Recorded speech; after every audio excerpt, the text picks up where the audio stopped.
Welcome back to Mission Accepted. What kind of missions are you taking on today?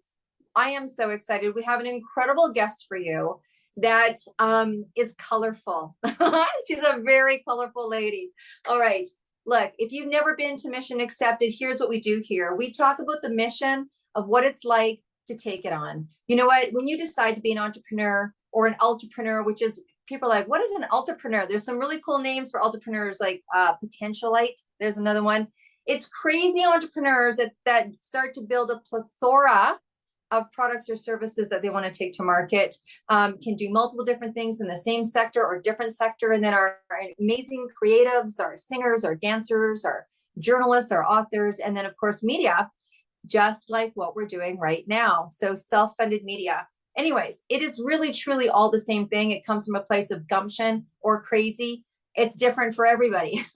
Some people plan this out and they're like, they went to university and they made their business plans and they've got an MBA. And some people got forced into it because their best friends said, let's get into business together. And, that's how it is. So anyways, what we do is we talk about the highs, the challenges, the ups, and the ups from Generation Z all the way to double boomers. And so thank you for showing up today. And I got to tell you, I always tell you guys that you are the best podcast audience ever. And I'm telling you, we just got our stats in and you are killing it. You know what? Crazy. Call me crazy. Maybe because I have I painted my fingernail green for this walk across Ireland. But you know what, you guys? Ireland is our second favorite podcast ever. They're like, Ireland's just ranking it up. They're sharing the love. So thank you so much out there. I don't know whether you're drinking and you find us funny or you love our business advice, but thank you so much. And you guys are sharing. Our numbers are just going through the roof and we're so grateful. You know why? Because I know what we do here makes your business better.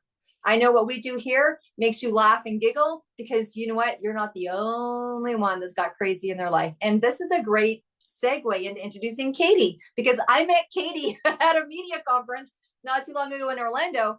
And she was sitting in the back of the room and the presenter was doing her thing. And they had synergy between them because they do lots of work together.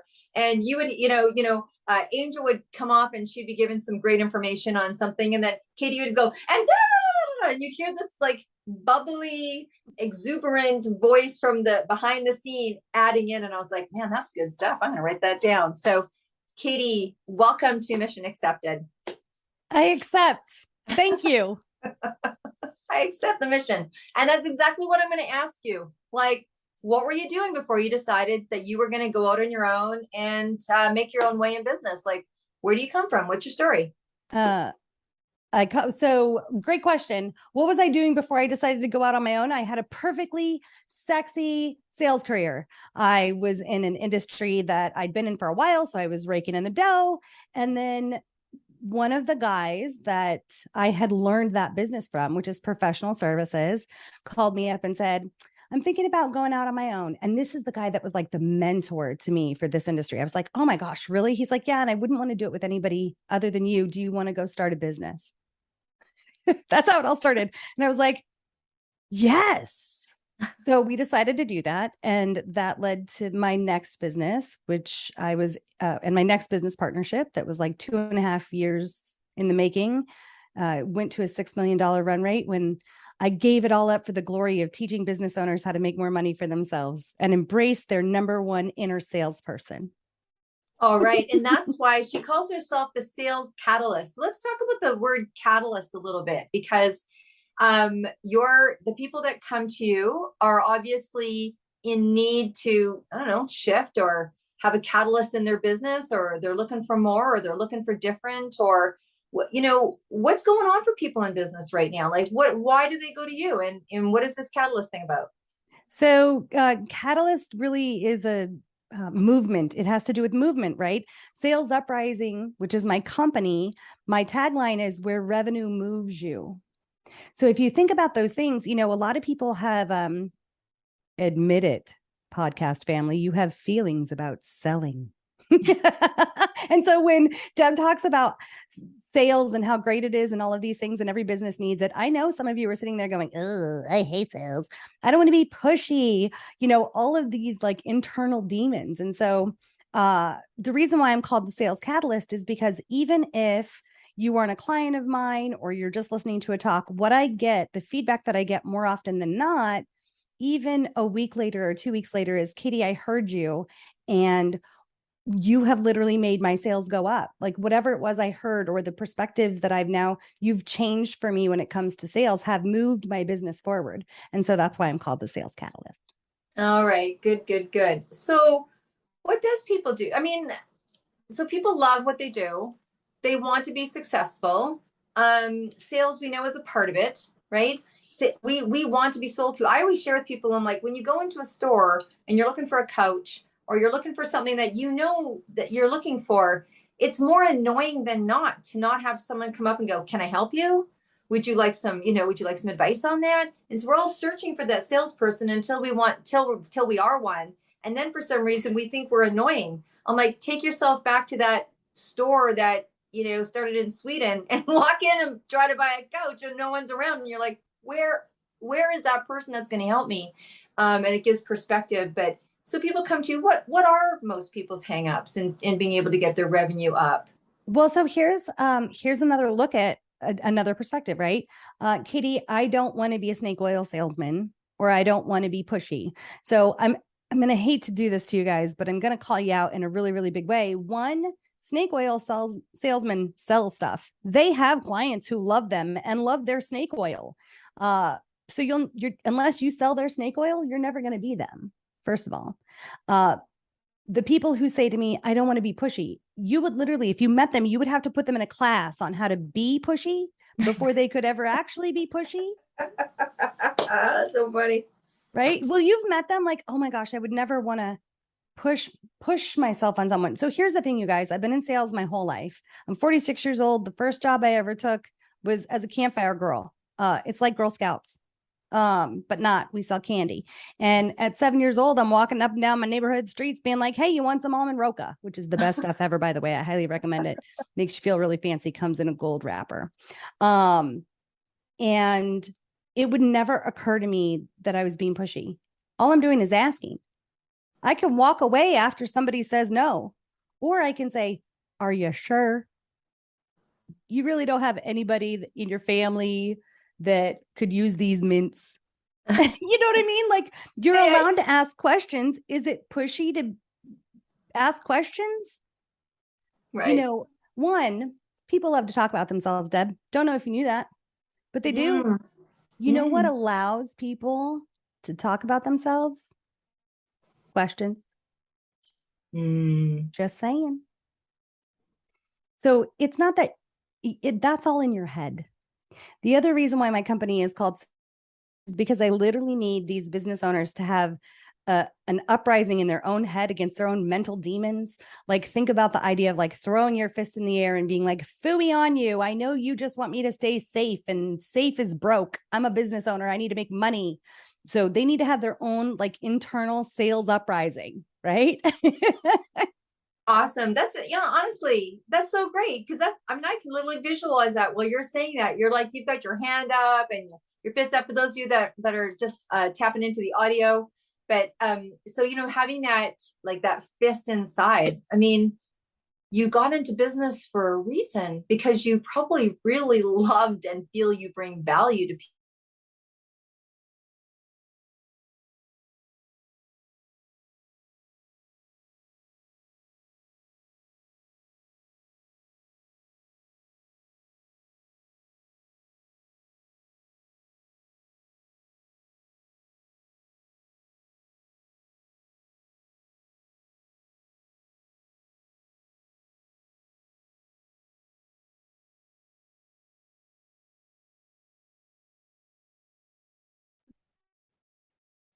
There is a rainbow of fruit flavors when it comes to what business owners need to pay attention to. I will just always have them focus on their sales first. because that's the beginning and end of it for me. If you need focus on your systems, you want to know what's going to fix that? More sales, so you can buy more systems if that's what's needed. You need to hire an admin. You know what's going to fix that? Revenue, so you can hire that employee.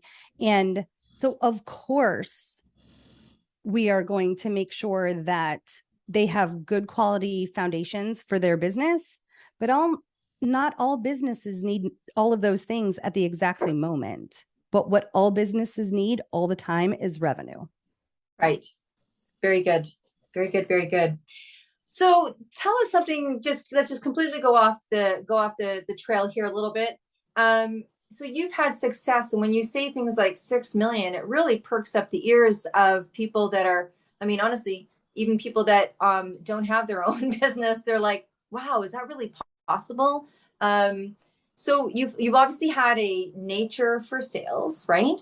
But what's it like to build a business? Like, as an entrepreneur, you mean you were having success, you exchanged your success with someone else to exchange on your own.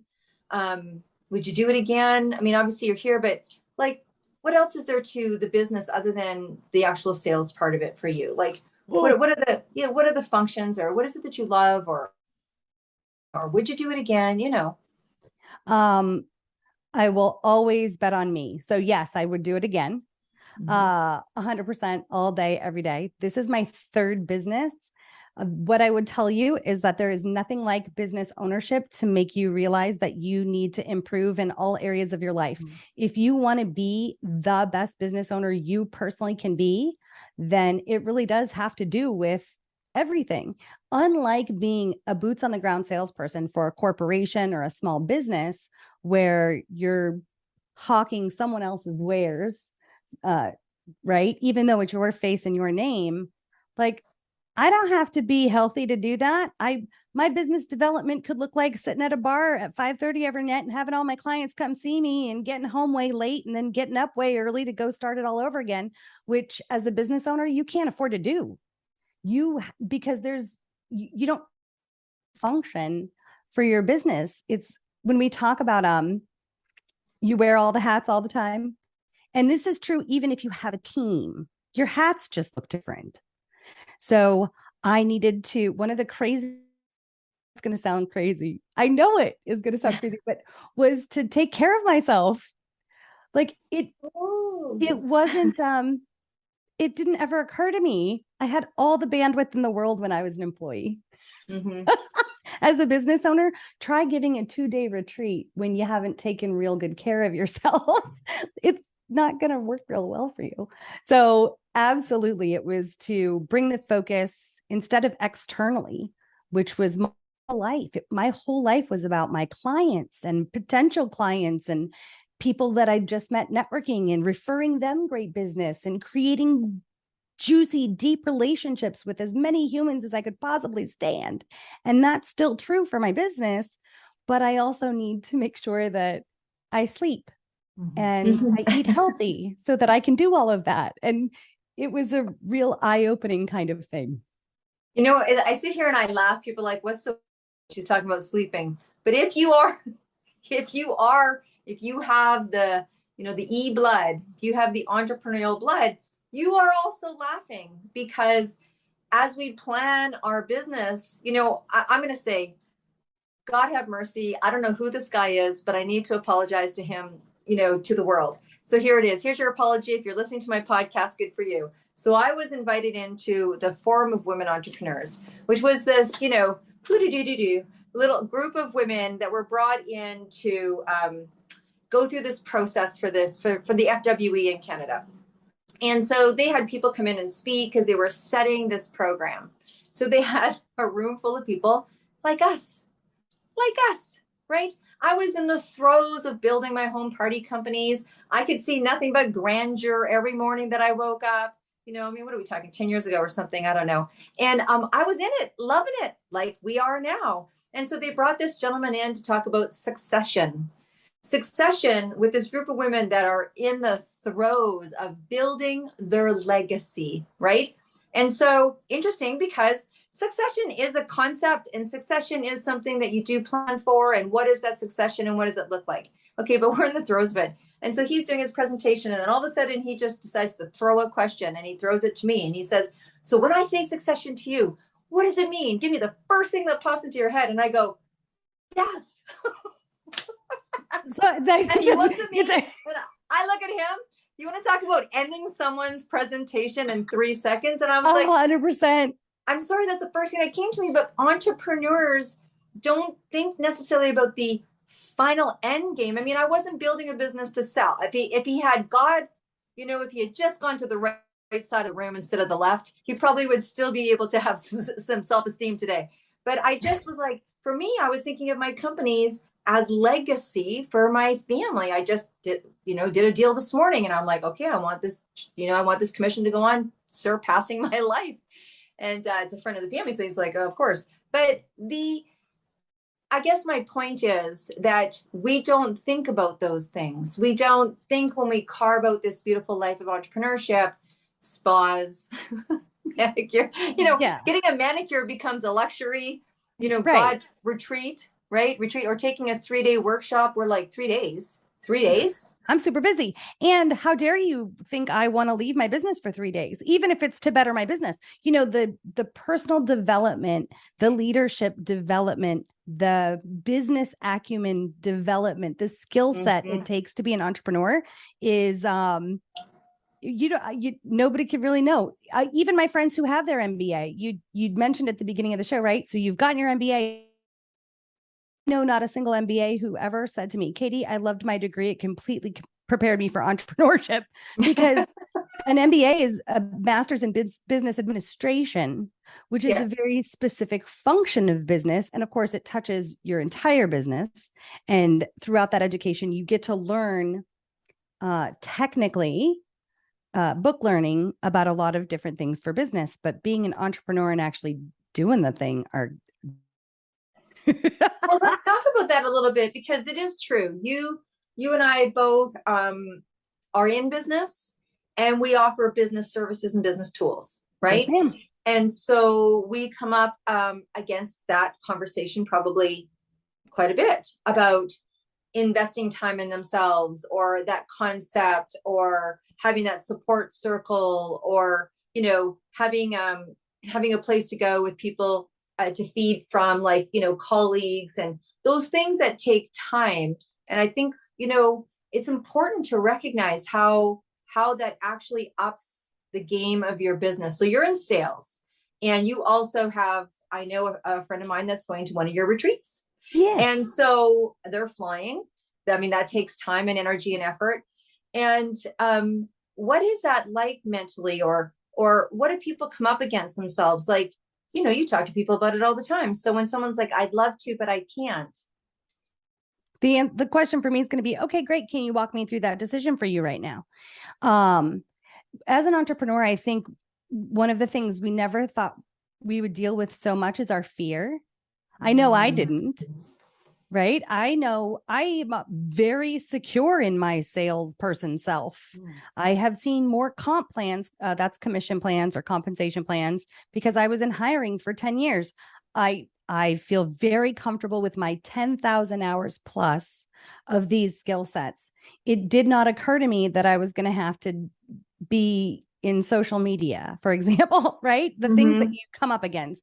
And so all of a sudden you question, should I be doing this? Is this the right thing? Or say you've calmed or allayed all of your fears. So you're in a good place with that. You recognize you're going to have to do some things that you're not super comfortable with, especially in the beginning while you're funding your dream, right?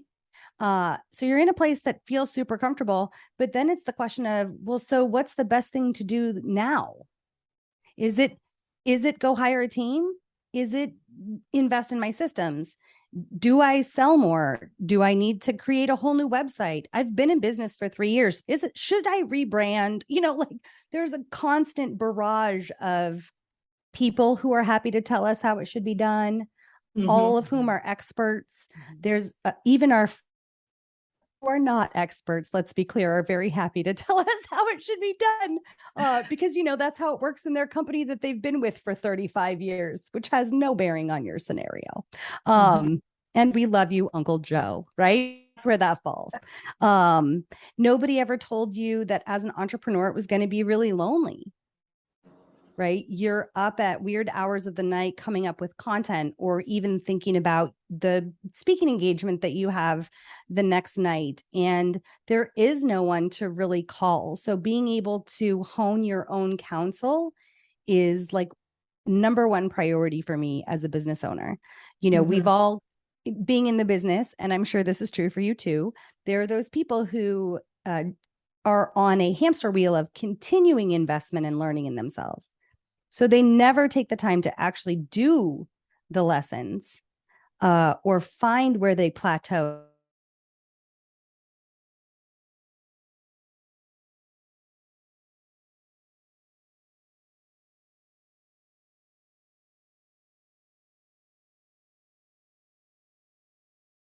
Really works, because there's no time to actually do those things. You're paying an expert to give you all the answers and have zero time to make those answers work for you. Yeah. So there's obviously a rhythm, there's obviously a rhythm, there's obviously a time. And I think by nature, we know that, and it tends to show up in business as uncomfortableness, or it shows up in my sales are dropping, or it shows up in I need to replace clients that have gone, or it shows up in it just shows up. It just shows up. And then where do we go and what do we do? And I think you made a really good point about the whole lone wolf thing, is that there is a sense of loneliness. And I think that's where that personal development comes in, because you can really start to kind of get to know yourself. Here's the interesting thing: is someone who is active in entrepreneurship, sometimes I forget. And I think that happens as well. I was talking to you this morning, or I was talking to a colleague yesterday, and they're like, when you're up against the wall, you can reach out, right? And I think there's something very much like, I'll just deal with it myself. I'll just deal with it myself, and I'll deal with it myself. And I think people that think like that, and I'm guilty, I'll be completely transparent. Give me Rome, I'll rebuild it. But sometimes we forget to not be self-sufficient, because the world of entrepreneurship demands that you be able to have some self-discipline, and to actually go and do things like where we met each other on a fly. I had to fly. I think you had to fly. We flew to a place to learn some more skills. Jeff Olson would say it's sharpening your axe, right? So you can go back and chop the tree down quicker. I would say it's polishing your diamond so you can shine brighter, but yeah. Yeah. But it's easy to forget if you're an overdoer, right? And then the other part of it is studying too much. And then you need the coach that's going to go, okay, go do the activity and let's see how that worked out. Yes. Right. Wow. I think that way you're, so part of it is also owning our own space for our business. And we won't really know what that looks like until a couple years in and we've learned some lessons, right? Who are you for your business? My clients need to be the number one salesperson for their business, right? It comes with a couple of other jobs. There's a couple other hats that they have to wear. They probably have to hit the, pay my tax bill too button, but then when you get, depending on what your plan looks like, either annually or for the business as a whole, right? Whether it's legacy, whether it's mergers and acquisitions, whether it's, I'm just going to give up the ghost and I call it a day, right? Whatever that looks like for you, if you've even thought of it, right? Because most of us stop it means death, Yeah. So if you've even thought of that, understanding and reevaluating where your company needs you most then, right? So that's one of those higher level business lessons that I think that beginning entrepreneurs want to know right away, but you're never going to know the best place for you. And the best place for you is going to morph and change as you grow throughout your plan. Absolutely. So let's kind of go a whole different direction. Okay. Let's talk a little bit about life itself. So we make impression upon, you talked about someone being a mentor for you, right? And it sounds to me like sales was a natural, but you probably still had things to learn and know more and what have you, as we all do. And I think that's a mistake that a lot of people make. They'll say, oh, Deb, I can't do what you do. And I go, I'm not sure. Did you think like when I was born, I came with these 3 sets of encyclopedia and somehow it just happened that way? Like we get to where we get to by what we do. When I look back in my life, there were certain people that definitely helped pivot. One was, an amazing Ayurveda guru. Like there was just people that pushed me. She's like, you don't know what I've just taught you until you can go teach it. So now go teach. So how did you become a teacher? Well, my teacher told me that I had to, and I had too much respect for her to not, like that's Yes. really kind of how that worked. But has there been people that have made impression upon you, or is there parts of you that you really had to bring to the forefront?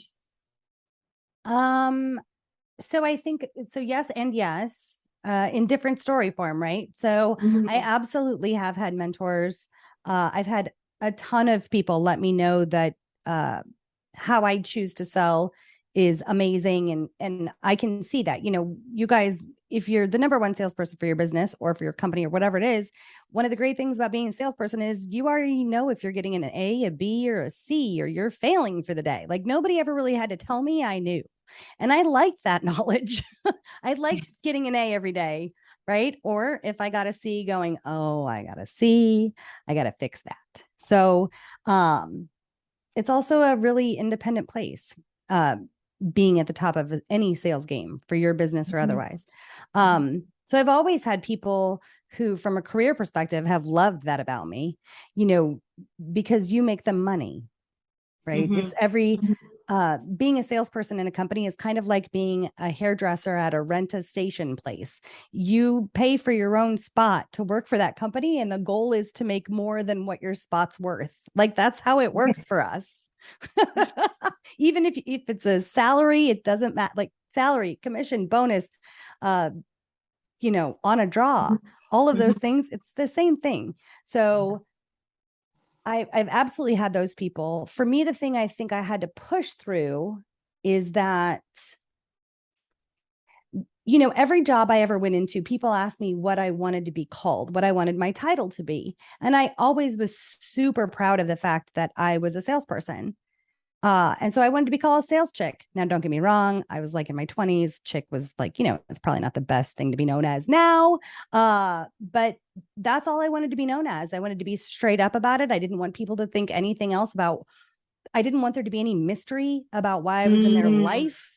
I didn't feel like I needed to hide from it.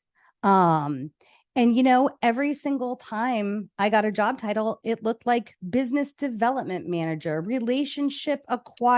acquisition, executive vice president. None of it ever had anything to do with selling. And I hate that.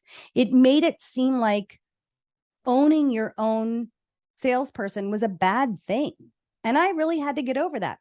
When I started this company, I had a lovely mentor who said, Katie, if you could do anything, what would you do? And I said, I would teach people that selling is the number one thing you need to do to be successful in the beginning of business.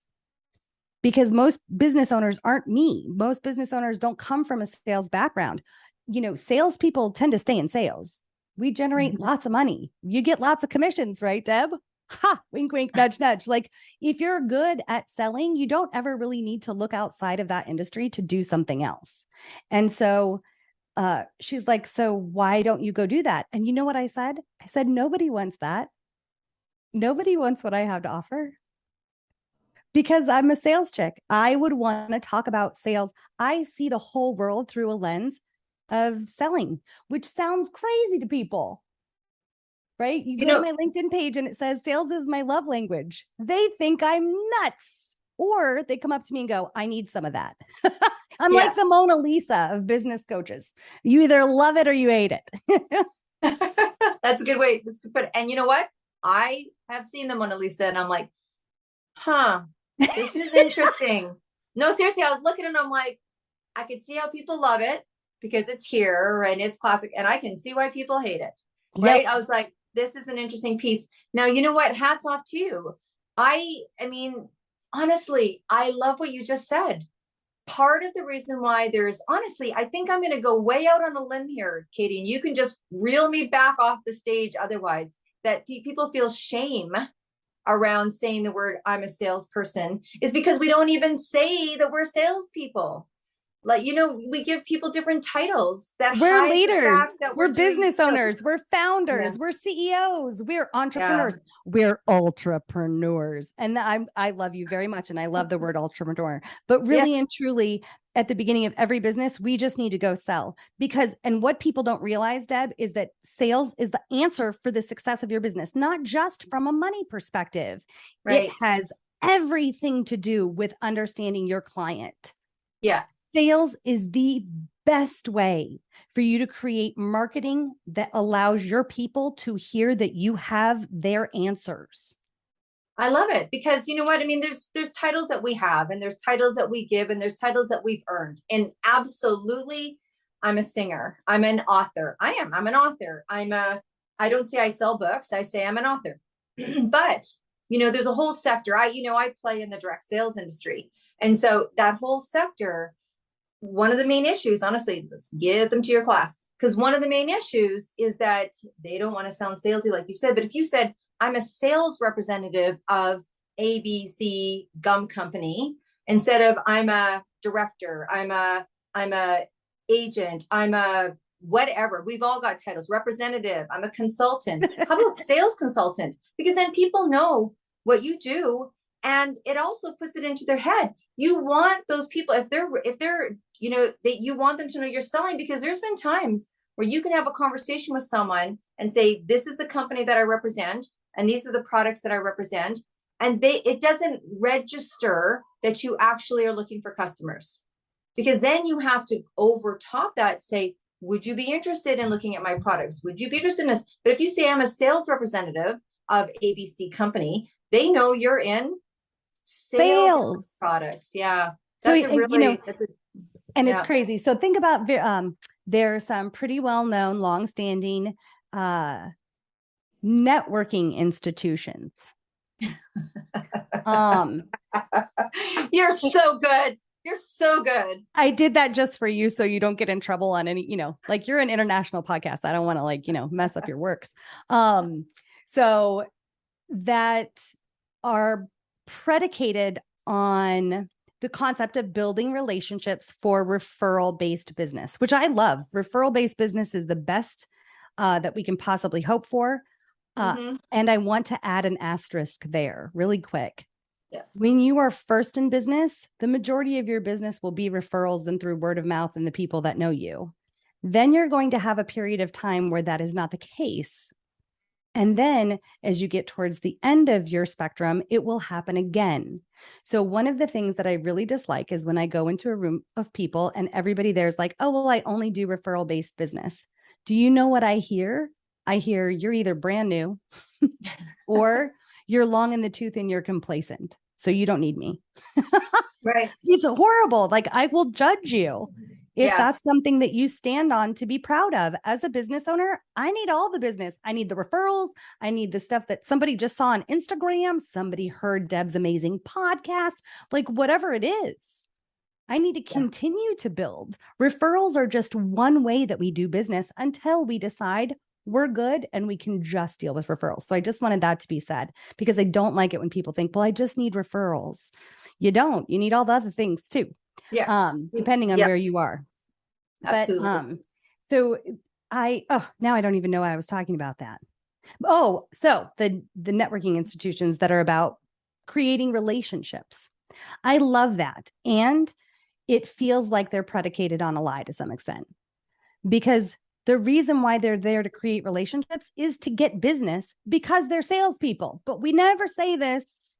We know, you know, some of the people in those institutions are saying, yeah, I'm the sales rep for the institution. I love that. Those are my favorite people. Rock on. Who are you? You know, let's talk. Let's have a conversation.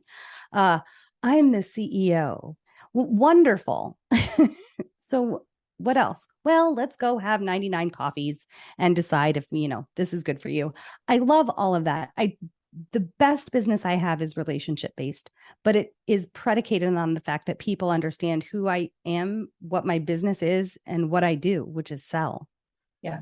Yeah. Touche. All right. Look, I want to ask you, because I'm sure my audience is, because I can hear it. That's just how this works. Woo-hoo. Okay. So people are like, I love what she's saying. And I just talked about a retreat, but I know that you do other things too. We've begun to dig into what each other does, but this is the very cool thing. When you kind of put it out there, I mean, entrepreneur. There's a few different, there's a few different ways, I guess one would say, into their castle. So how do people get to play with you? What kind of people should be knocking on your door? Where should they be at in their business? And what can you do for them? Well, that's not a lot of questions all at No, once no. immediately. No. So here, this is what I'll take it really, really slow. Call me 540. No, I'm joking. Although you can, my phone number's on my, I'm really old fashioned. Text me. So I'm a business coach. So when we're talking the sales castle, right? Hello, Angel Tussie. We love you and all the things that we can do that are in our sales castle. There's an amazing thing. I have a beginning mastermind, and it's for business owners that are looking to get to their first $250,000. Regardless of where they are, if where they're at is in a place where they make a sexy 5 figures and they can't stop, I will give you the download for the 7 stumbling blocks to 5 to 6 figures. There's statistically, it's been proven the things that get in our way to making more money. And don't get me wrong, I told go download it. It's going to be great, but I'm going to tell you it's you. It's you as the business owner. Like I'm going to already give you the end. But it is a great piece. It provides a lot of insight for people. I do have a business owners retreat. It is my favorite thing that I deliver throughout the entire year, because this is where we, before all of the holidays, although I think Canada has a different Thanksgiving than we do. Yes, we do. We're in October. We don't like to back it. And then we don't throw a sale in there in between either. Preach, girl, preach. Did y'all catch that straight out the air? So after your Thanksgiving, but before ours in the US, I host a business owners retreat. This year it's going to be in Tempe, Arizona. And this is where you plan out your number one goals and the activities that you are going to take to get there. The reason why I like this is because of some things you've already mentioned, Deb. Like we get super busy. Who has time to plan? Of course, I'm riding a wave. So say the end of the year is when all your sales come in. That's when everything's hitting. You're not thinking about the success of your next year. You're feeling the success of your next year now, which is not a winning scenario. Mm-hmm. Because sales is cyclical. So that wave will end up crashing. And then, it's a peaks and valleys thing. Mm-hmm. So you'll find yourself in a valley. So it's my favorite thing. And it's for business owners who are thinking about starting a business all the way up to, I would say, probably $5 million in revenue, because what we need to do from a planning perspective is exactly the same. So the things that we talk about are things like millionaire time management. And what does that look like for a business owner who's making 100K? What does that mean? Right. And so that's come see me in Tempe, Arizona. Yeah. Awesome. Okay. So I don't know if you know how much I love music. I've heard a little bit, just sometimes. Well, as long as you haven't heard me singing, then you're all good. Someone said that to me yesterday. They go, "Do you sing?" And I go, "I sing in the bathroom at least a half an hour a day. I sing all over." In my car. Honestly, and I've just been having the blast. I've been like hanging out with my son lately. I mean, I have my son, but we've been like really hanging. And he's 18 and he is in love with all of the music. I go, "Who's your favorite band?" We just did a podcast together of another mom and son. And he's like, "Kiss." And I'm like, "You're my kid." You're so my kid. We were singing Kiss last night as we were planning his business. Anyways, I love music. And I just got to say a big shout out, because for all of you guys that are supporting, please go to theydidittour.ca. It's the place where myself and Corrine are hauling our two chicks across Ireland to raise money for the music industry, which 1, so needs us, 2, appreciates the arts, and 3, has music not changed your life? Yes, it has, even if it's just one day. So long story short, I loved it before. I even love it now. Don't ask me on day 4 of the marathon if I love it, because the answer is not going to probably be very pretty. I'm like, don't plan any interviews for day 4 or day 5. Plan them day 8. Anyways, I want to know, you're packing up. You're like, done. The world has done everything I wanted to do, and you're going to pack your little suitcase all by yourself, and you're going to head over to a desert island, and you get to pack one album with you. What album are you taking, girl? Are you kidding? I'm not kidding. One That's album. horrible. What a horrible, what album horrible could you not question. imagine? Oh my God. I wasn't prepared for that. I think I like just broke out in a sweat. Only one album. Oh, you know what? Fine. I'm taking one of my mixtapes from the 80s. No, Dang it. You're not the first one that's tried to do that. Or no. Your playlist, people are like, I'm going to take the 1980s greatest hits. And I'm like, right. No, you're not. Oh, no, you're not. So, it is an album, that whole Time Life, our Time Life greatest hits. Okay. Hey, tell. So let me think. Give me a second. All right. Stop sweating. Hey, audience. Yes, I'm nice. It's like the Jeopardy music. So I am thinking that I will probably go with an old standard. I'll probably go with Tusk by Fleetwood Mac. Yeah. You're my girl. That's what Fleetwood Mac. Good stuff. My favorite thing is that they came back on tour, right? In DC. Mm-hmm. And I heard you singing, by the way. You want to do it again?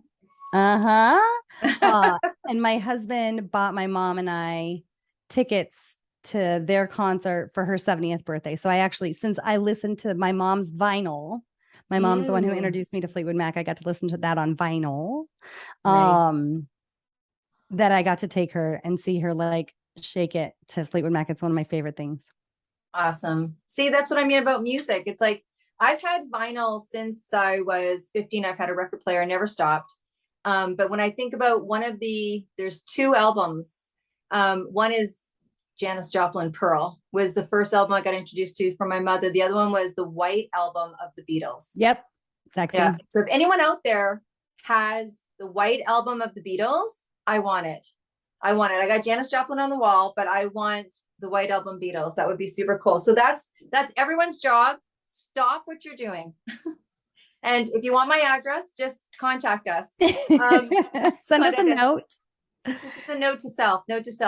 Look, it was so amazing. Katie, if there's one thing that you could finish off with today with giving us how to contact you, what would be the one thing that you would give to someone that is in their business, but slightly, they've made it past their first little bit. They kind of know themselves. They're in their groove, but they're frustrated and they're just frustrated. What would you say to them? And then tell us how to reach you. Wonderful. What I would say to them is don't take it personally. Sales is not about you. The best thing about sales is the data that it provides our business. And that data is the path forward to success. So give yourself some grace, shake it off, go walk around in grass barefoot, read your favorite book, listen to your favorite album, take the rest of the day off, and then come back hitting it really, really hard with no judgment about the successes or failures of that day is what I would say. And then Katie at salesuprising.com. Let's start a conversation. Very cool. Okay. And we're going to have all of that in the show notes as per. If you want to have your beautiful voice or face on our podcast, you know how to reach out to us, deb@debdrummond.com. So you want to come tell your story. We are looking for people that are from Gen Z. So if there's any of you young ones out there or parents that have a new entrepreneur in your life, feel free to reach out. We'd love to have you on the show. And for those that want to share a book, there is an upcoming book. There's many upcoming books, but this one that I'm going to talk about, we were just sharing about. So I do ones where there's men and women and what have you, but this one is going to be a big launch on International Women's Day in 2023. So you've got some time to throw it together, but it is called Mission Accepted. 262 women putting it together, rocking their legacy and telling all. So if you want to be featured in the book, I'd love to have you. Let's have a conversation. And that will in itself be a movement. Katie, thank you so much for coming on the show. The one thing that I love is that you just put it out on the table, what everyone else is kind of afraid to talk about. And here's the thing, you guys, the one thing that I love about Katie is that even though she's brilliant and she's this, I was just going to say $6 million woman. For those of you that are old enough to remember this, the $6 million man, the bionic man. But the other thing is people can come to you and just go, hey, you know what? I know it looks like to the world I'm making $250,000 and I'm making 60K and I just don't know how to get there. And that's really at the heart of what I think both you and I do is allow people to just go, hey, this is where I am with no judgment. Because I think out there in the world of social media, when we're flashing our cars and flashing our lifestyle and flashing our latest bottle of Dom or what frigging ever. If you're drinking water and lemon at home, but Dom on social media, you can come and talk to us and it's okay. We get it. 100%. Do what you Yeah. gotta, man. But let's right size your life, right? Let's make it so that Dom's a real thing for you. Yeah. If that's what you're into. That's what you're into. Okay. Well, thanks for coming on to the show, my dear. And best audience ever. Just keep up the good work. Love it. Thank you so much. Thank you, See you Deb. next week. Bye.